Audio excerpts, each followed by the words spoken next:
Magandang araw mga kalingap. Ngayong araw ay gagawa natin si Ma'am Emmy ng saba con yelo. Ito yung mga pagkain na makikita mo sa TikTok mo tapos matatakam ka talaga.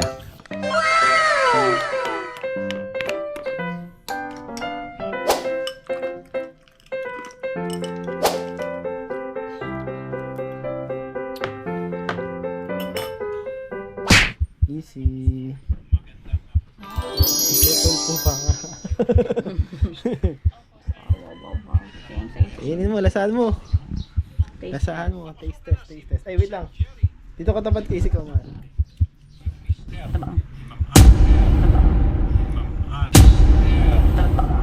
Oh no! Anong kailangan kong gawin upang malaman mo ikaw ang minamahal ko?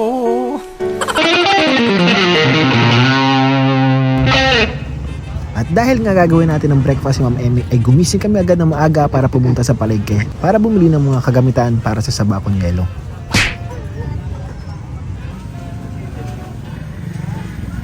Yung hinog nga po.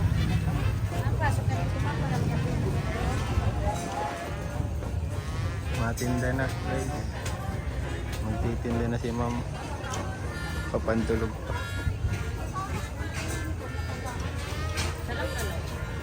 Dalawa.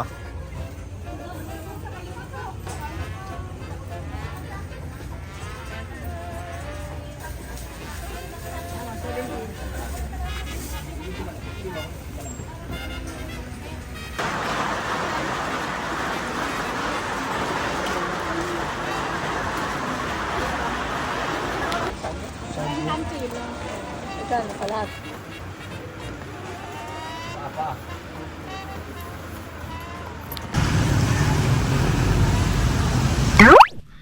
So ayun mga kalingap, magluluto tayo ulit ngayon ng saging pero with a twist. Anong tawag dito, Easy? Sa request po ito ng buntis.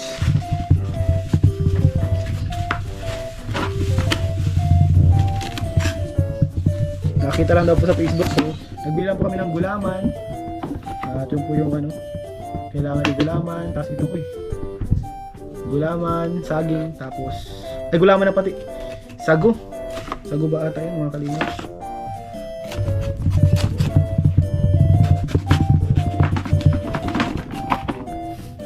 Nayugyo ka mundo nyo mga kalingap. Nayugyo ka mundo. Pasensya na po. Hindi naman talaga nito kailangan ng chopping board pa.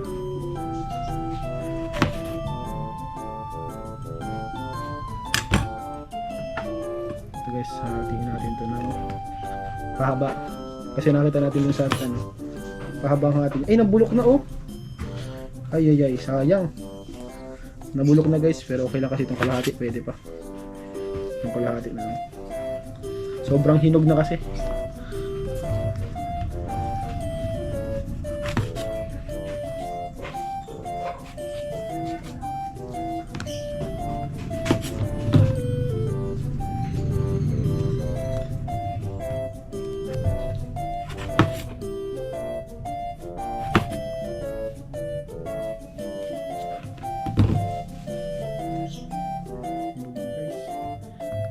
Parang unti ng saging Easy. Parang kailangan mo ano. Sabagay, kunti lang naman yung ano.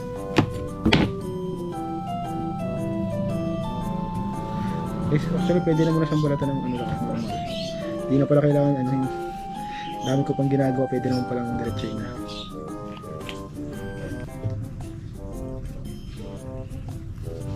Tapos ang gagawin dito guys, kasi natin ng maliliit. Siguro di naman sobrang liit. Tama lang. Baka durog naman na. Ganyan lang. Tama na siguro yung kanyang kalaki.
Iso, gawa na.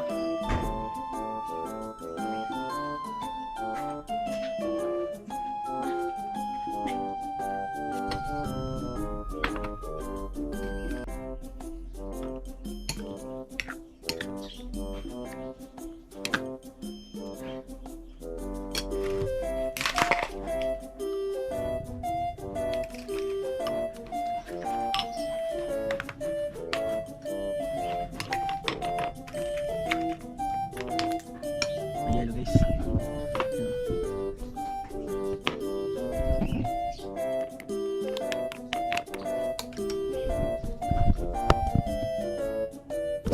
Easy. Oh, itutulpo pa nga. Inin mo, lasaan mo. Lasaan mo, taste test, taste test. Ay, wait lang. Dito ka tapat kasi ka nga. Matabang. Matabang? Haluin mo. Kulang pa pala sa ano? Kulang pa sa condense? Paano pumunta po ako dito guys? Idol ko para. Sarap.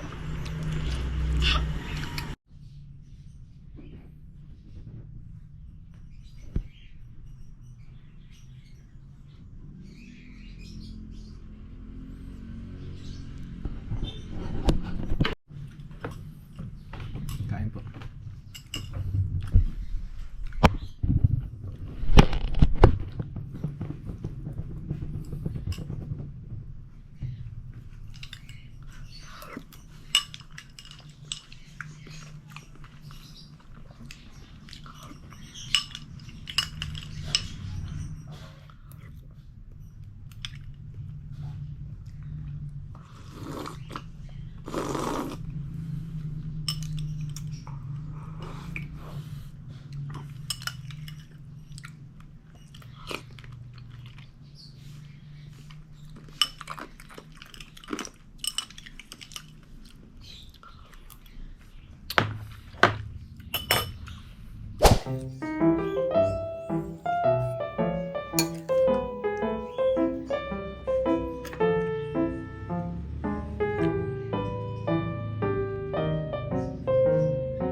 One eternity later.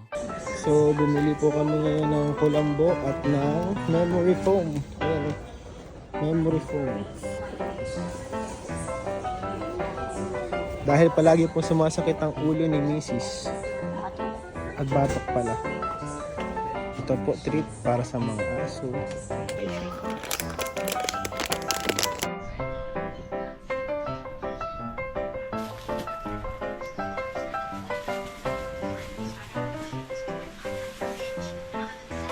Yun lang mo.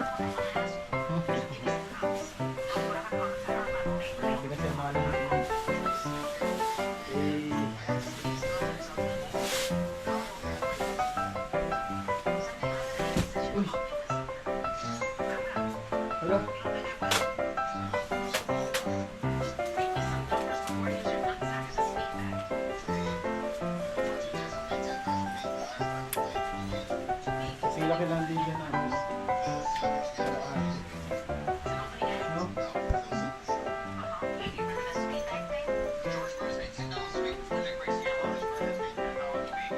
Ay, sorry.